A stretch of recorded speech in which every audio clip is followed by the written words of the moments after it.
There is a particular kind of silence that exists only in places where power sleeps. Not the silence of emptiness. The silence of held breath, of walls that have absorbed too many confessions, of floors worn smooth by the pacing of men who carry crowns and all the rot that comes with them. I have stood guard outside many rooms in my 31 years of service to the throne.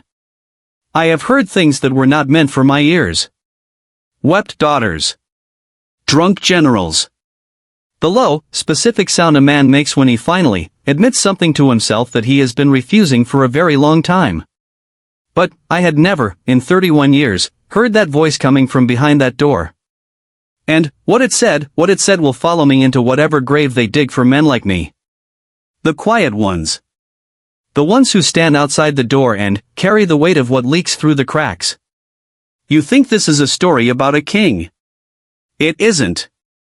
It's a story about what a man becomes when no one is watching, and what a loyal soldier does when he realizes he has been watching the wrong thing his entire life. My name is Doran. I have carried a spear for 31 years without bending it.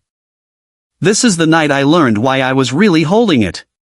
The candle in my lantern had been dying for the better part of an hour. I knew this the way you know anything after 31 years of night shifts, not by looking, not by thinking, but by the quality of the light that reached the flagstones at my feet. It had gone from white to butter to something almost amber, which meant the wick was drowning in its own wax, which meant I had approximately 20 minutes before I was standing in the dark outside the king's private study with nothing but my own breathing for company. I did not move to fetch another candle. Moving meant sound. Sound in this corridor, at this hour, meant questions, from the chamberlain, from the night steward, from the rotating cast of anxious men who managed the king's anxieties by transferring them onto everyone else. I had learned, early and painfully, that the safest thing a palace guard could be was furniture. Indistinguishable from the wall. Part of the architecture. Men talked freely around furniture. That was the job. That was, if I am being precise about it, the entire job. Not the spear. Not the ceremonial bronze buttons I polished every Thursday until I could read my own face in them. The job was the practiced, professional art of not existing. I was very good at it. The door to the study was 12 feet to my left. Solid oak, fitted with iron bracing that had been installed by my predecessor's predecessor after some incident involving a disgruntled advisor and a letter opener that nobody talked about openly but everybody knew. The door had a particular quality of seal. You could stand here all night and hear nothing but your own heartbeat against the silence. I had stood here all night, many nights, and heard nothing. So when the voice came through, I noticed. Not because it was loud. It was the opposite of loud. It was the kind of voice that exists at the bottom of things, dredged up, dragged out, the vocal equivalent of silt from a riverbed. It moved under the door like water finding the lowest available crack, and it found my ears before my brain had fully registered that anything unusual was happening. I did not recognize it. That was the first thing. In 31 years I had catalogued every voice that passed through this corridor. The king's counselors spoke in the clipped, nasal tenor of men who had spent decades learning to say very little and a great many words. The generals were louder and less careful. The servants barely spoke at all. The king himself had a particular baritone, not commanding, not naturally, but trained. Coached, the way you train a dog to sit. You could hear the coaching underneath every sentence. The deliberate breath before a statement. The pause before a question that was not actually a question. This voice had none of that. It was low. Unhurried. And this was the thing that nailed itself into my chest and refused to come loose. It was kind. There was a quality of gentleness in it that did not belong in this building. Kindness in the palace was always tactical. Always angled toward something. You could feel the angle in it, the lean, the calculation behind the warmth. This voice was not angled toward anything. I told myself I was imagining it.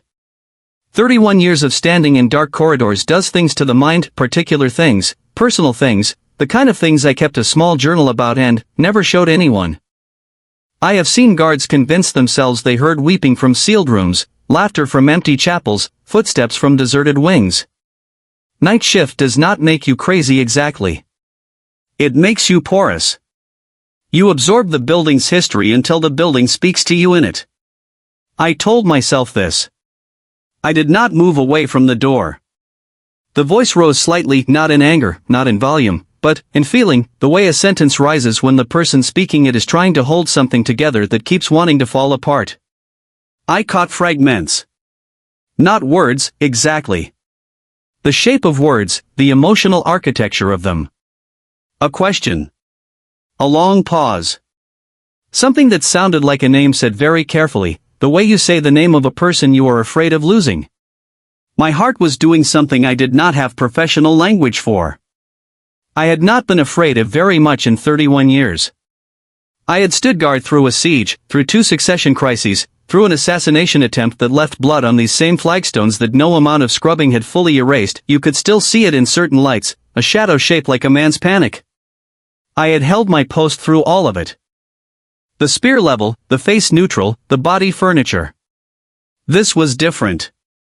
This was the specific cold that comes not from danger but from the sudden, vertiginous sense that the thing you understood yourself to be part of, the architecture, the institution, the solid and known weight of 31 years, is not what you thought it was. The candle guttered. Almost out. I had maybe 10 minutes of light left when I heard the king's voice for the first time. And I knew it was his. The coached baritone was unmistakable, even hushed, even scraped down to something rawer than I had ever heard in 31 years of public performance. But it wasn't the voice I had expected to hear coming from behind that door at 3 a.m. It wasn't the king's counselor. It wasn't a general. It wasn't, God help me, even a member of the court. What the king said, the exact words, I will come to.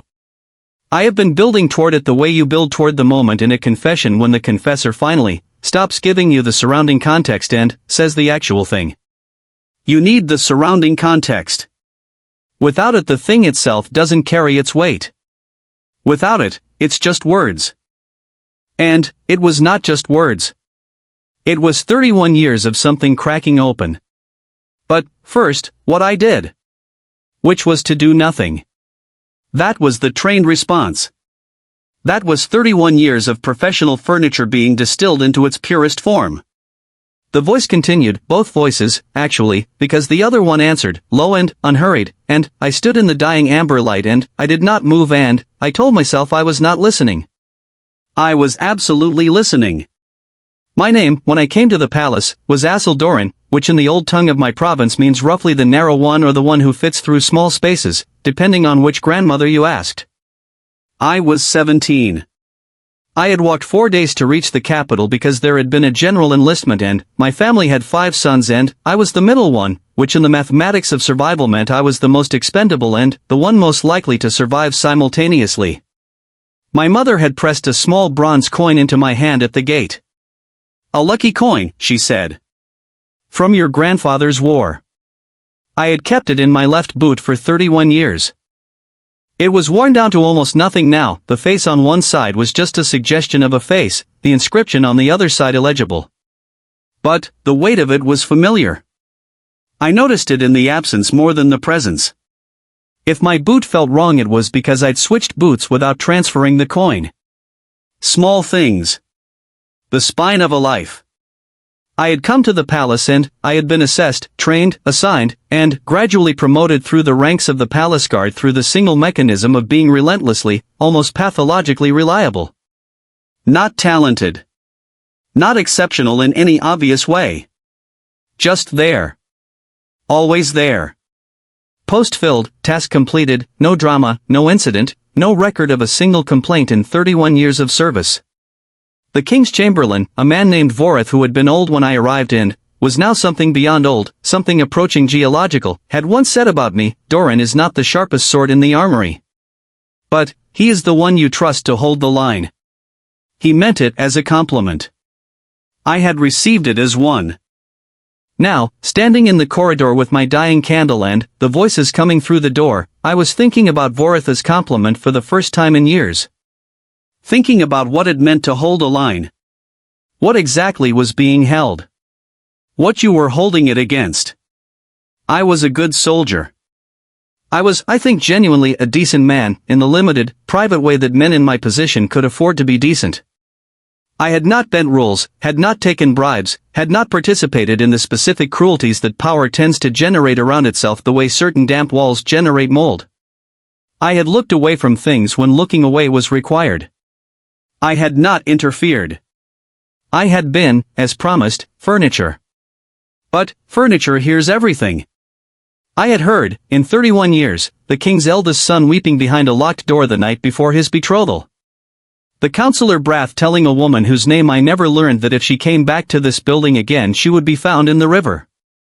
The night steward singing to himself at 4 a.m. an old child's song from the eastern provinces, in a dialect I barely recognized, sung in the specific unself-conscious way that people sing when they are absolutely certain they are alone. The king himself, 3 years ago, standing in the western corridor at 2 a.m. saying nothing.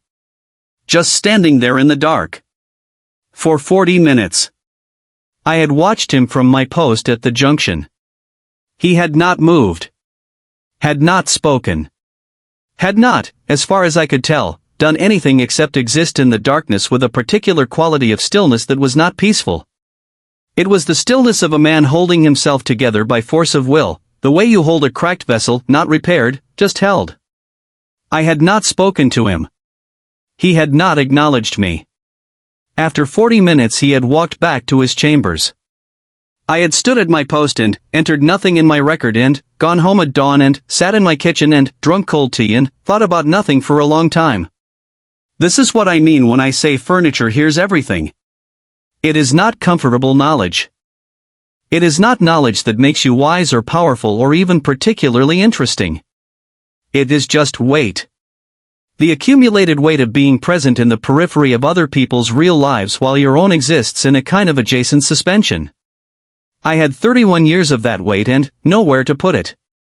The candle died. Not gradually, in the final minutes. It went out mid-flicker, in the way of things that have been struggling for a while and, finally, simply stop. The corridor went dark with a decisiveness that felt almost editorial. In the dark, the voices were clearer.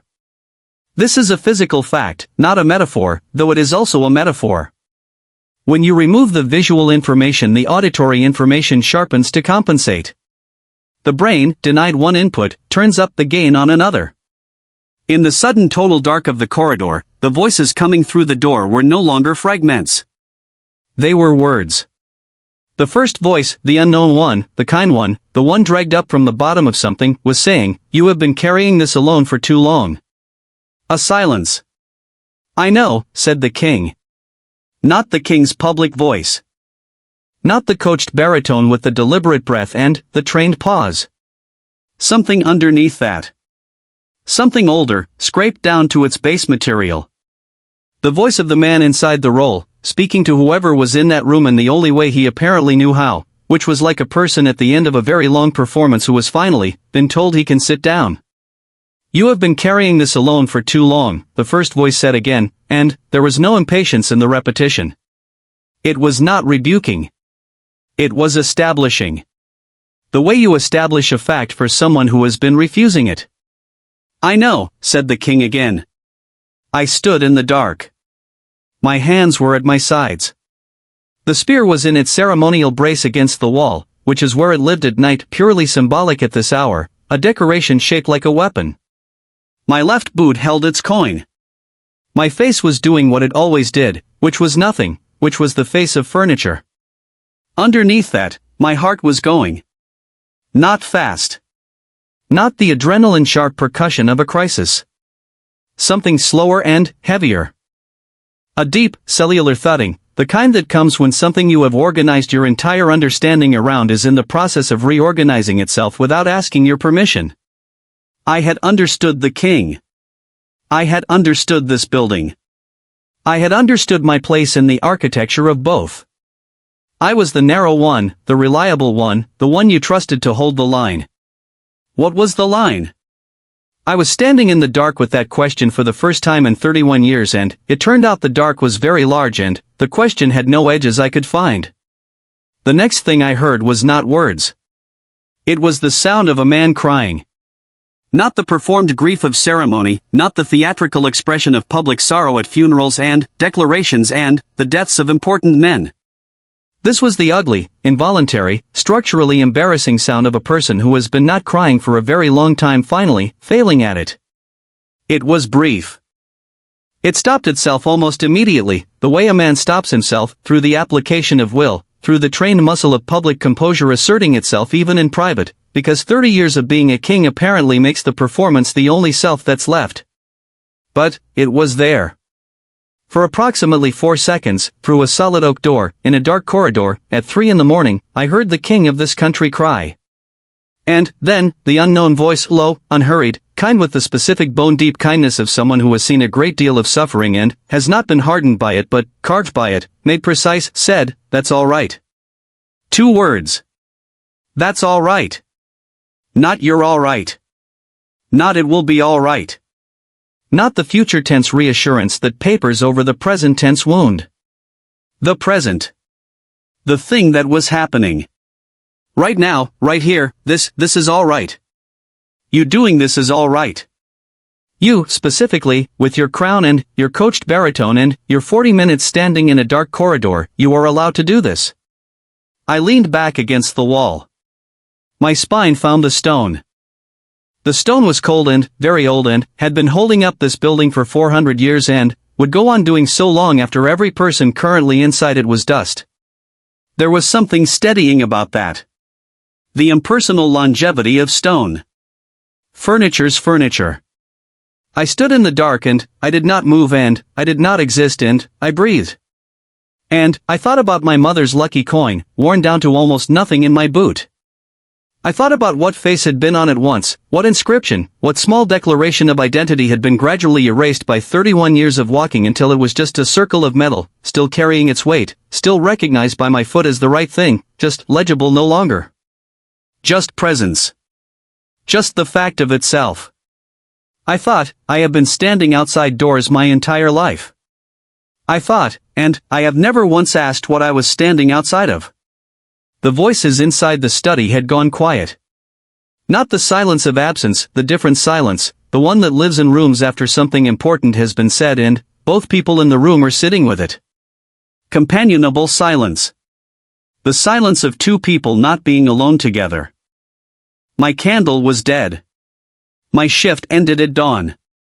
I stood in the dark and I held my line and I tried to figure out, for the first time in 31 years, what exactly I was holding it against and what, if anything, was on my side of it. I did not have an answer. But the question had arrived, finally, in my body. In my chest.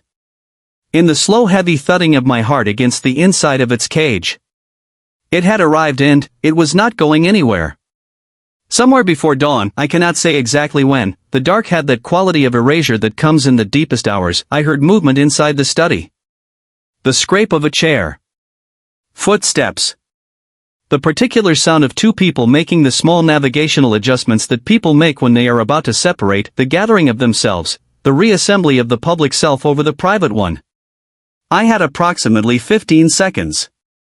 I straightened. Picked up my spear from its brace. Composed my face into the architecture of a face rather than the face of a man who had spent the last hour standing in the dark with his own question. I was furniture. I was the wall. I was Assel Doran, 31 years, reliable, no complaints, the one you trusted to hold the line. The door opened. A figure came through it, not the king, the other one, the one I did not recognize, and moved down the corridor away from me without looking back. I had a second to take in what I could. In the darkness, not much. A height. A build. Not a soldier, not a courtier, the gait was wrong for both, too unhurried, too comfortable with the space it was moving through, no deference in the spine, no performance. A plain cloak. Older, from the set of the shoulders. Moving with the particular confidence of someone who knows exactly where they're going and has never once been uncertain about whether they had a right to be there. Then, they were gone around the corner. And, the king appeared in the doorway. He did not look at me for a long moment. He stood in the frame of his own study door and he looked at the corridor and he breathed. His eyes found me eventually, the way eyes find things in the dark, by their weight rather than their visibility. He looked at me. 31 years. I had stood this post hundreds of times while he passed in and out of that room. He had never, not once, looked at me the way he looked at me now. Which was, like a man who was aware I was a person. Not a decoration shaped like a soldier. Not an element of the architecture. A person, present in the corridor, who had been there while his face did not change. He was very good at that. 30 years of coaching. But, his eyes. His eyes stayed on me for just a beat too long. Long enough to constitute acknowledgement. Long enough for both of us to know that something had passed between us that would never be named and never be addressed and would live in the walls of this building forever, like the bloodstain on the flagstones that no amount of scrubbing fully removed. He nodded. A single, precise, economical nod. I nodded back. He walked back down the corridor toward his chambers. I stood at my post. My left boot held its coin. My spine held the spear. My face held its nothing.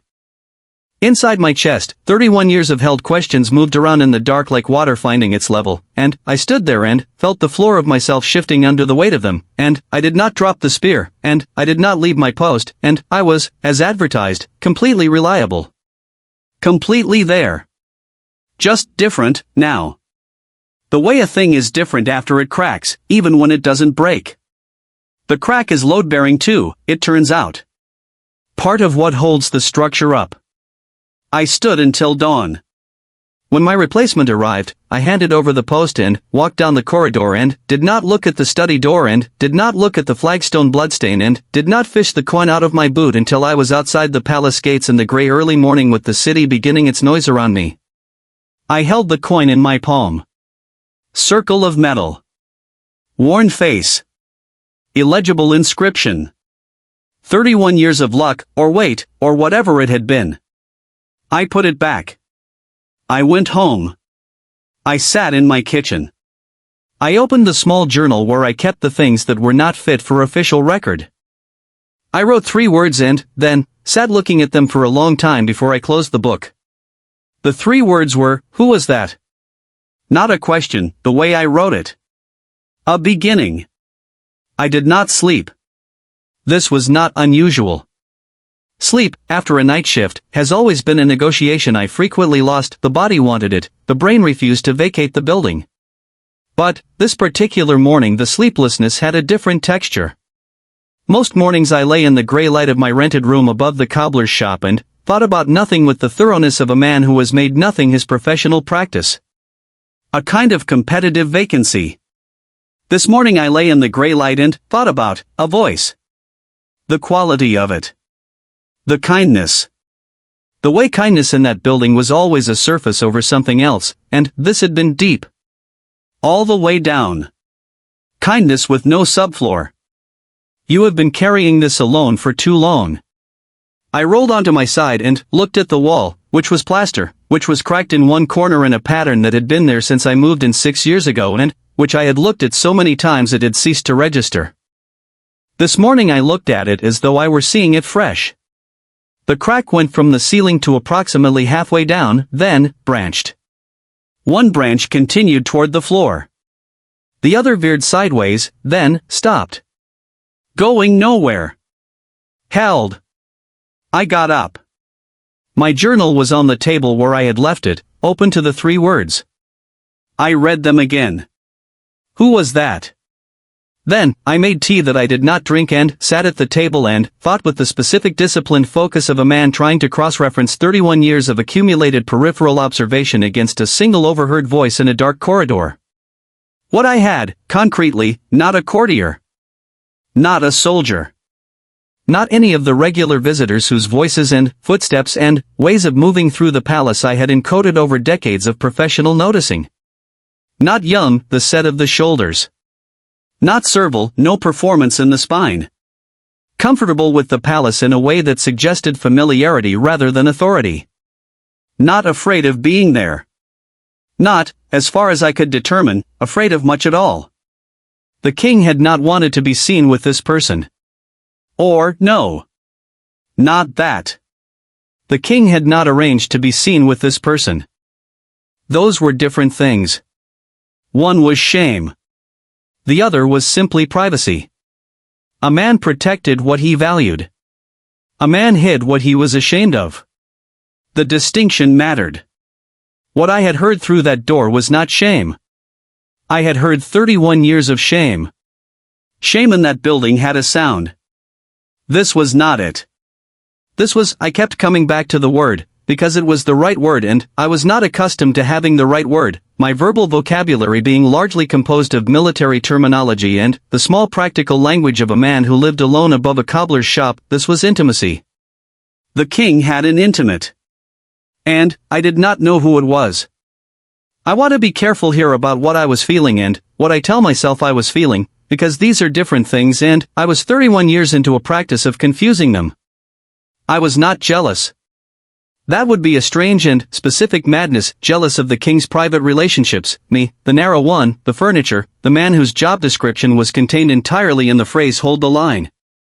I was not worried, exactly, in the way the counselors would be worried, in the way the court's whole ecosystem of anxiety and allegiance would be worried if they knew the risk of influence, of manipulation, of some unknown person with access to the king in an unguarded moment. What I was, if I am being honest in this journal that no one else will ever read, I was moved. And I did not have a frame for that. Being moved required proximity to something. Being moved required being a person in a story rather than a surface the story moved across. I had spent 31 years being a surface, and I was not equipped. The voice had moved me, and I was sitting at my kitchen table trying to figure out what a person did with that. I drank the cold tea. It tasted like nothing, the way cold tea always does, which was fine. The answer arrived 3 days later, the way answers in this profession tend to arrive, sideways, through someone else's carelessness. His name was Marate. I learned this from old Voreth, the chamberlain, who was so geological at this point that I suspect he simply leaked information the way mountains leak minerals, not by choosing to, but through the pressure of accumulated time. I had not asked directly. Asking directly was not a tool available to me. What I had done was be present, reliably and professionally present, at the moment when Voreth was speaking to the head steward about the schedule for the following week, and Voreth had said, in the tired and comprehensive way of a man who manages too many things, and someone will need to be in the West Corridor during Marate's visit Thursday. Quietly. You understand. The head steward understood. I understood. Voreth had looked at me then, just briefly, just a flicker, and I had been furniture, and then Voreth had moved on to the next item and the moment was over. But I had a name. Marate. I wrote it in my journal that night alongside the 3 words, so that the page read, "Who was that?" Marate. Still not a question. Still a beginning. Marate, I discovered, was not in any official record. This was itself a record of sorts. The palace maintained documentation on everyone with regular access: counselors, scholars, physicians, servants, the clergy who attended the king's obligatory religious observances. Every name was in a ledger somewhere. Every visit logged by the gatehouse, the chamberlain's office, the household accounts if the visit involved any provision of food or supplies. Marate was in none of these. Marate arrived Thursday, as Voreth had said, and I was positioned in the West Corridor as instructed. Quietly, Voreth had said, "You understand," and I was furniture, I was the wall, I was nothing, and I watched the figure from the study door arrive through the servants' entrance with a pass I did not recognize and move through the building with that same unhurried, comfortable confidence, and I watched them go into the study, and I stood my post. 3 hours.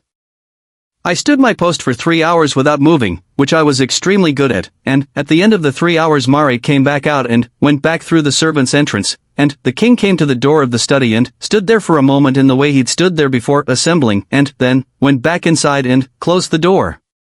I had, in 3 hours, gathered the following additional intelligence: Marate was older than I had first assessed. Not elderly, but carrying years, carrying them the way some people carry weight, distributed evenly across the whole structure rather than collected in any one place. The face, when I glimpsed it in the corridor light, was difficult to categorize. Not a hard face, not soft exactly. The face of someone who had seen a great deal and processed it rather than suppressing it, which gave it a particular quality of presence that was neither intimidating nor inviting. Simply there. fully occupied.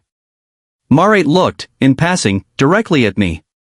Not the practiced non-look that most people deploy toward palace guards, the social convention of treating the furniture as furniture.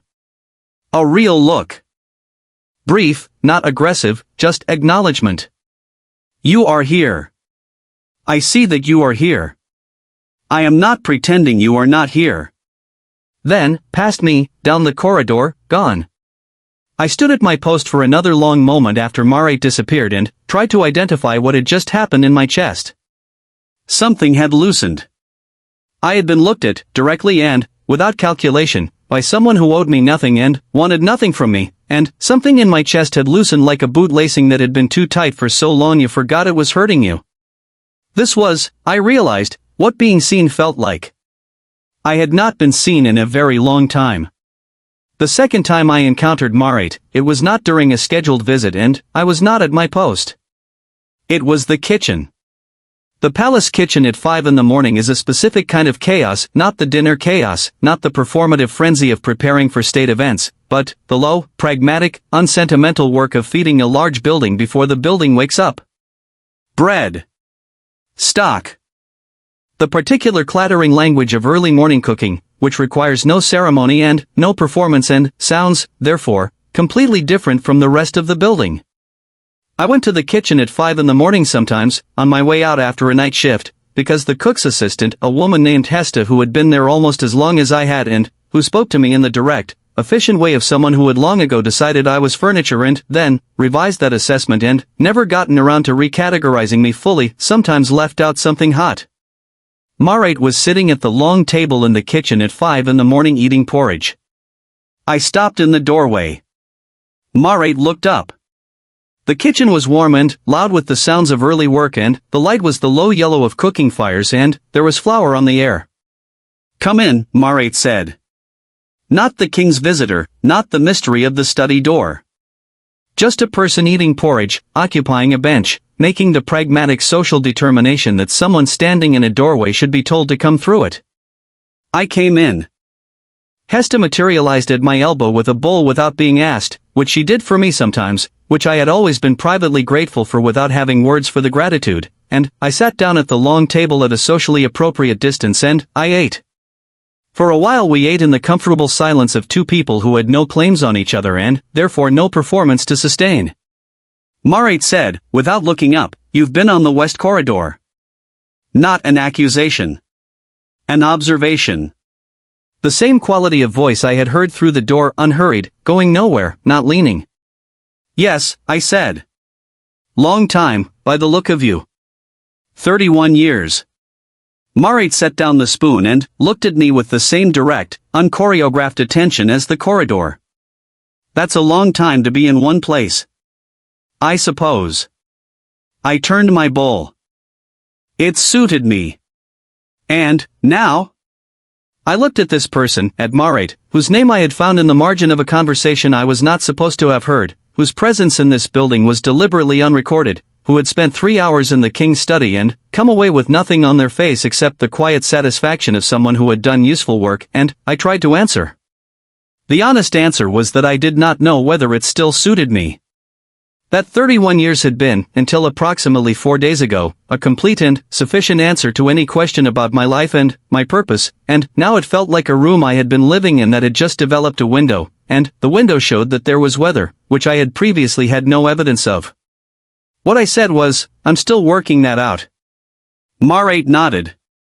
Not dismissive. Not pursuing it either. Just receiving it. The way you receive information that has been offered and doesn't require a response, only acknowledgement. We finished our porridge.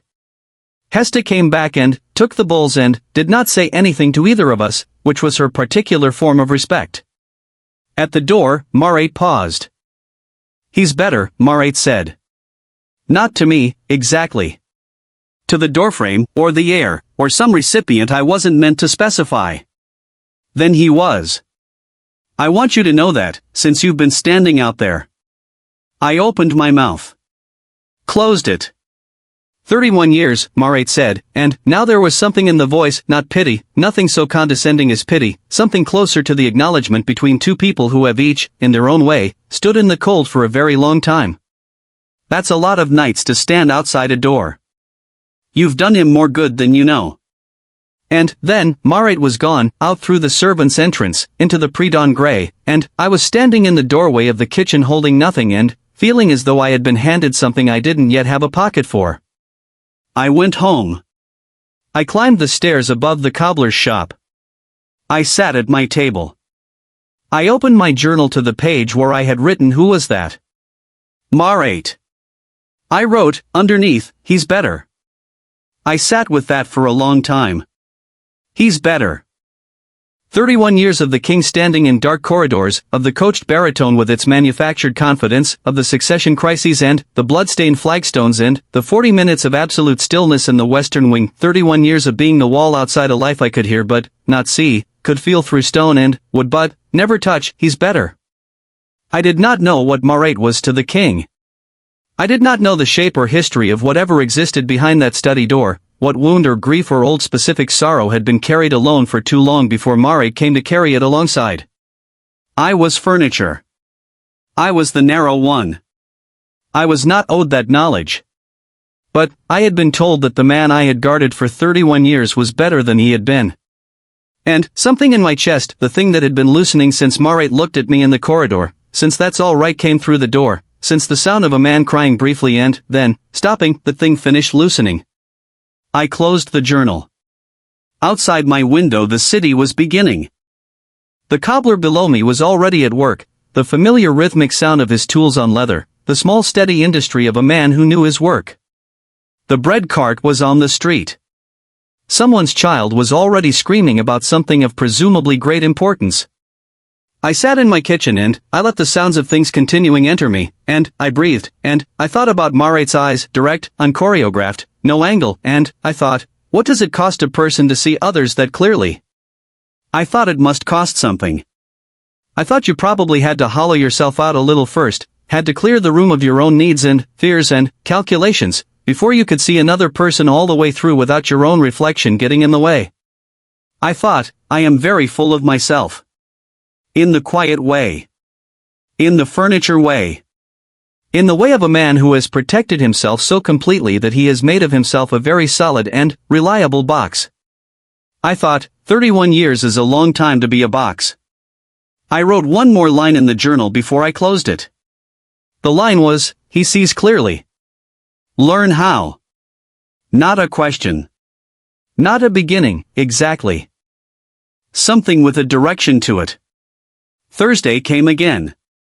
And the Thursday after that. I was on the west corridor each time, quietly, because Vorith understood and I understood, and now I understood that I understood something additional, which was that the silence I was keeping was not the silence of furniture. It was the silence of a man who had decided that some things were worth protecting not because he was ordered to but because he had looked at them and determined that they were good. That was different. I had been protecting the king for 31 years because I was assigned to. I was protecting this, Marate's visits, the study door, the 3 hours of That's All Right and the coached baritone going raw because I had chosen to. The difference was so large I could not look at it directly, the way you cannot look directly at the sun. But I could feel its heat. I stood on the west corridor on Thursday evenings in the low amber light with my spear in its ceremonial brace and I felt the heat of having chosen something and the feeling was so unfamiliar and so enormous that I had to distribute it carefully through my body like ballast in a ship, make sure it didn't tip me. I held the line. For the first time in 31 years, I knew what I was holding it against. Not threat. Not intrusion. I was holding it against the particular violence of a world that did not believe that a king was allowed to need something. That did not believe power was compatible with the ordinary human requirement of being known by another person. That would have taken one look at what was in that study and called it weakness, called it risk, called it an angle to be exploited, all the things that Vorith's silence and the unmarked ledgers and the servant's entrance suggested had already been considered and navigated. I was holding it against that. With my spear. With my 31 years of reliable, unremarkable, furniture-grade presence. with the coin in my boot worn down to a suggestion of itself. The king passed me on a Thursday evening, heading back to his chambers after Marite had gone, and he paused. He looked at me. His face was different since that first night. Not publicly different. Not in any way that the court would have noticed or that Voreth would have recorded. But I had 31 years of calibration and I could see it. Something had gone out of the tightness around his eyes. Something that had been held at the jaw had relaxed slightly. He was still the coached baritone. He was still the deliberate breath and the calculated pause. He was still the king. But there was someone alive inside the king. Someone who was, apparently, better. He said, Doran. In 31 years, this was perhaps the 6th or 7th time he had used my name. I had counted. This is the kind of thing furniture counts. Sire, I said. He nodded. That single, precise, economical nod. I nodded back. He walked away. I stood my post until dawn. In my journal that night I wrote nothing. I sat with the blank page and the silence of my room above the cobbler's shop, and I let the evening sit in me unrecorded, which was a thing I had never done before. Never trusted a thing to exist without the record, without the proof, without the small bronze fact of documentation. I let it exist. Just what it was. The cobbler's tools on leather. The city's night sounds. My boot with its coin. The blank page. Enough. The night it went wrong was not a Thursday. This is the specific cruelty of catastrophe, it never arrives on schedule. You prepare for Thursdays. You stand your post, you hold your line, you know the shape of the risk and you have decided how to meet it. You are, for the first time in 31 years, a man with a reason rather than a man with an assignment. Then, it comes on a Tuesday, at 11 in the evening, during a shift that Voreth had added to the rotation for reasons that were explained to me as general security concerns in the way that things in that building were always explained, which was with enough words to fill a sentence and not enough information to understand anything. I was on the East Corridor. Not the West Corridor. Not my post. This was a different wing, a different quality of darkness. The East Wing was older, the building's bones showing through the plaster in places, the floors uneven from centuries of settling. I had worked this post before but, not recently, and the unfamiliarity of it sat in my body as a low hum of misalignment, the way a wrong note in an otherwise familiar song sits in the ear. I heard the footsteps before I saw anything. Not Marite's footsteps. Marite moved with that specific unhurried weight, placed each foot with the unconscious care of someone who had learned, perhaps in some former life, to be quiet when quiet mattered. These footsteps were different. Multiple. The coordinated rhythm of men who were not trying to be quiet and did not need to be. 3 of them came around the corner. Palace officials.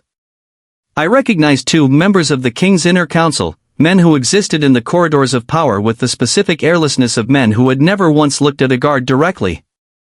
The third was younger, someone I placed from his uniform as attached to the court's administrative apparatus, carrying a leather satchel with the practiced grip of someone transporting something important. They stopped when they saw me. The older of the 2 counselors, a man named Sech, long-faced, precise, the kind of thin that comes not from illness but from the body being subordinated entirely to function, assessed me with a look I had received exactly twice before in 31 years.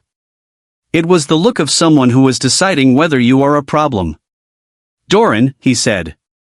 Not the way the king said my name. An inventory. Counselor, I said. Furniture. The wall. You're on East rotation? Tonight. Yes. A pause. Sech's eyes went to the corridor behind me. He was looking in the direction of, though not at, the West Wing. The calculation in his face was the kind I could not fully read. I knew the shape of it, the specific angle of a man who was figuring out how much a bystander knows and what it costs to leave them with that knowledge. The Chamberlain tells me, Sech said, in the careful way of a man selecting each word for structural load-bearing, that there have been irregular visitors to the study. I said nothing. This was furniture's greatest weapon. The nothing. The absence of confirmation or denial. The smooth professional surface that gave him nothing to work with. Sech looked at me for a long moment. Irregular visitors, he said again, and now the word irregular was doing a lot of work in his mouth, carrying implications that stretched from security concern all the way to something harder and, more political, are a matter of serious concern. For the king's safety. For the stability of the court. He paused. For the people in this building who have served loyally. The loyalty was a hook.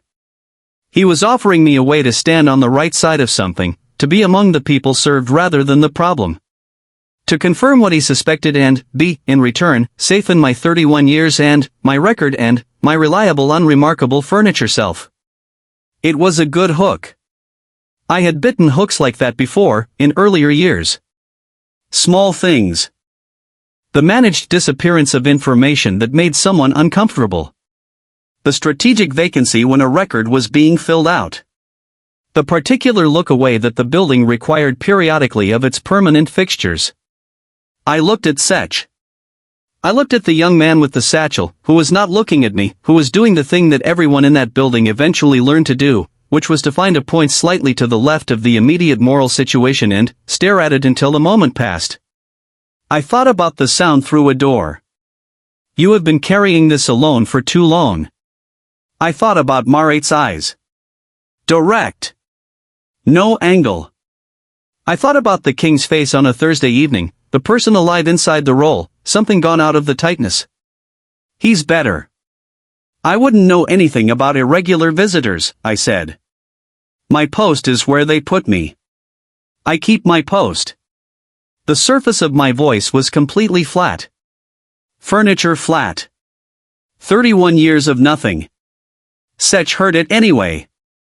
The men who get to be Sech are not stupid men, they are, in many ways, extremely perceptive men, which is precisely what makes them dangerous. He heard the nothing and, he heard what was underneath the nothing and, he stood in the east corridor with his two companions and, he made a decision. Of course, he said. Smooth. Unreadable. Carry on, Doran. They moved past me. Continued down the corridor. Turned the corner. Gone. I stood at my post. My hands were steady. The spear was level. My face was nothing. Inside my chest, ice. Not fear, exactly. I had had fear, before, at the siege, at the assassination attempt, at the specific moments when the world resolved into you will survive this or you will not and, you had no agency in the question. That was clean. Hot. This was the ice of a man who has just understood that he has put himself between something and someone who wanted it, and that the someone is not a random threat but a permanent feature of the building's architecture, a load-bearing wall in his own way, and the building tends to keep its load-bearing walls and remove what obstructs them. I had 31 years. Sech had, as far as I could determine, connections that went 300 years in every direction this building had. The mathematics were not in my favor. I told Maret the next morning. I had not planned to. I had gone to the kitchen in the way I sometimes went to the kitchen, not because Maret would be there but because the kitchen was the one room in the building that operated with enough functional humanity, flour, heat, the pragmatic sounds of useful work, that I could think in it clearly. Maret was there. Eating an apple this time. Sitting at the long table with a thoughtful quality of stillness, the kind of stillness that is not absence but full occupation. Maret looked up when I came in and I saw the read the quick, complete, unchoreographed assessment and, then, sit down. I sat. Hesta was not present. The kitchen was between its early rush and the preparations for the midday meal, occupied only by a boy scrubbing the great pot with the specific resigned energy of someone engaged in a task that will never be finished. I told Maret about Sech. About the east corridor. About the hook and what I had said and the ice in my chest and the mathematics. Maret listened without interrupting. This was, I had come to understand, a specific skill, not passive, not simply silence, but active receiving, the way a good net receives a catch, holding the shape of what it's given. Most people listened in order to reply. Maret listened in order to understand, and the distinction was audible in the quality of the silence. When I finished, Maret ate the last of the apple. Set the cord down on the table. How long have you been a guard? Marat asked. 31 years. And, in 31 years, has anyone ever asked you what you thought about what you were guarding? I looked at the table. No. Has anyone ever asked you what it costs you? The ice in my chest did something complicated. No. Has anyone in that building ever, Marat said, carefully and, without judgment, treated you as though you were a person rather than a fixture? A long silence. Once, I said. Recently. Marat's face did something small and precise that was not quite a smile but was in the same family as one. I'm going to tell you something, Marat said. And, I need you to understand that I'm not telling you what to do. I'm not asking anything of you. You've already done something that cost you, and you did it without being asked, and that's yours. I'm not putting more weight on it. I nodded. He knows, Marat said. The king. He's known about Setch's concerns for some time. He's also known, and here Marat paused, not for effect but for accuracy, choosing the next words with the care of a person who does not say more than is true, that you've been on the West Corridor. On Thursdays. Not because Voreth told him. Because he recognized the footsteps. I stared at Marat. 31 years, Marat said simply. He knows your footsteps. I sat with that. The boy scrubbed the pot. The building shifted around us in its ancient, indifferent way. I sat at the long kitchen table in the flour and fire-smelling air and I sat with the information that the man I had stood outside of for 31 years, the man I had watched stand in dark corridors for 40 minutes without speaking, the man whose voice I had heard go raw at 3 in the morning through a door I had no business pressing my ear to, that man knew my footsteps. Not my name. Not my face. Not my service record or my coin or the crack in my plaster wall or the cold tea I made and didn't drink. Not the journal. Not the 3 words I had written and the slow, careful accumulation of meaning that had followed them. My footsteps. Which was, in its way, everything. Which was 31 years of presence recognized. Not recorded. Not rewarded. Not acknowledged in any official, functional, useful sense. Just known. The specific weight of my specific steps on a specific floor at a specific hour, recognized across 31 years of a man who had had 10,000 things demanding his attention and had apparently, in whatever the layered and distributed attention of a king looks like, kept a small room somewhere for the sound of my feet. I was not prepared for what this did to me. I will not describe what it did to me in this journal that no one else will read, because some things are the kind of private that even the most honest self-accounting cannot fully enter without diminishing. It was large. It was unexpected. It sat in my chest next to the ice and warmed it, not enough to melt it, but enough to change its quality, to make of it something that was cold but not sharp. I breathed. Marat waited. What does he want me to do? I asked. My voice was steady. I was very good at steady. Nothing, Marat said. He wants you to do nothing differently. That's the message, if there is one. He wants you to continue. Setch will be managed, Marat said, with a quiet certainty that I did not press. That's not your concern. Your concern is, do you want to stay? The question hung in the kitchen air. Do you want to stay? Not will you stay, not should you stay, not the framing of obligation or duty or the 31-year machinery of my professional continuity. Want. The question of want, applied to me, in a kitchen, at 5 in the morning, by a person who had no angle. I thought about leaving. I constructed the image with care, the post handed over, the palace gate closing behind me, the city open and ordinary and requiring nothing of me, a life shaped by my own choices rather than my assigned coordinates. I could go home to the province my mother's coin came from. I could find out what the inscription had said, before the years wore it away. I thought about Thursdays. I thought about footsteps. Yes, I said. Marat nodded. Stood. Picked up the apple core and deposited it with efficient tidiness into the kitchen waste. At the door, Marat turned back. He said one more thing, Marat said. I don't usually carry messages, it's not what I come here for, but he asked me to, if I saw you. He said, tell him he's been holding the right line. The door. Gone. The boy scrubbed the pot. I sat at the table and I breathed, and the building shifted around me, and somewhere above and behind me the king was in his study or his chambers or standing in a dark corridor somewhere, carrying his crown and all the things that came with it, and somewhere in that carrying there was a weight I had apparently been sharing without knowing it, just by being reliably, professionally, furniture-grade present for 31 years. Tell him he's been holding the right line. This is what I know now. At the end of whatever this has been, this season of fracture and reorientation, this window opening in a room I thought I understood, I know that kindness is not always visible in the people who practice it. That it lives sometimes in the person who stands in the dark, unheroically, without record, and simply does not cause harm when causing harm would be easy. That the absence of cruelty is its own form of holding something. That 31 years of looking away from the right things and toward the wrong things is not a life wasted if it ends, if there is an end, if a thing like this can end, with the understanding of the difference. I know that Marat comes from somewhere I have not yet been able to determine, and that the relationship between Marat and the king is not something I have earned the right to fully understand, and that this is correct. Some doors are not for me to open. Some voices are not for my ears. The fact that one came through the door anyway does not mean I was owed it.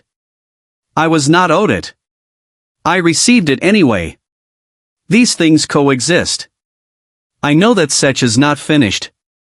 That Tuesday evening in the East Corridor was a preliminary, a test, a first contact, the specific professional efficiency of a man who has navigated this building for decades and knows that the first approach is almost never the last.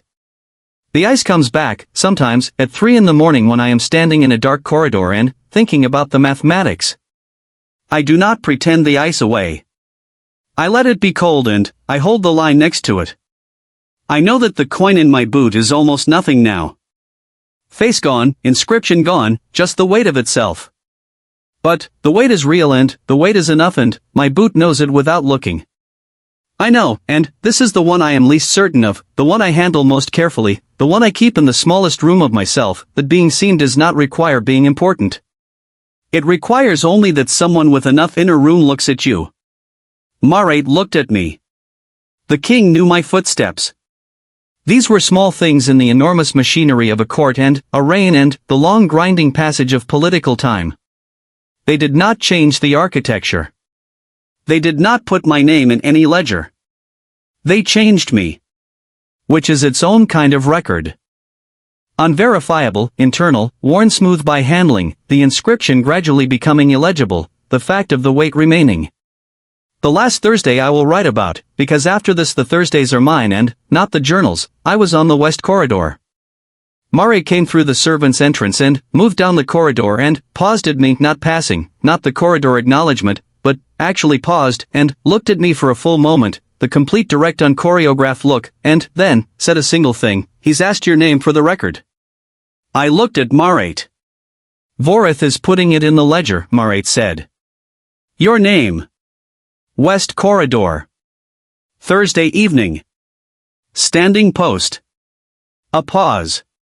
Your name in the proper place. Marat went past me. Into the study. I stood at my post. I thought about the ledger. About the name in the proper place.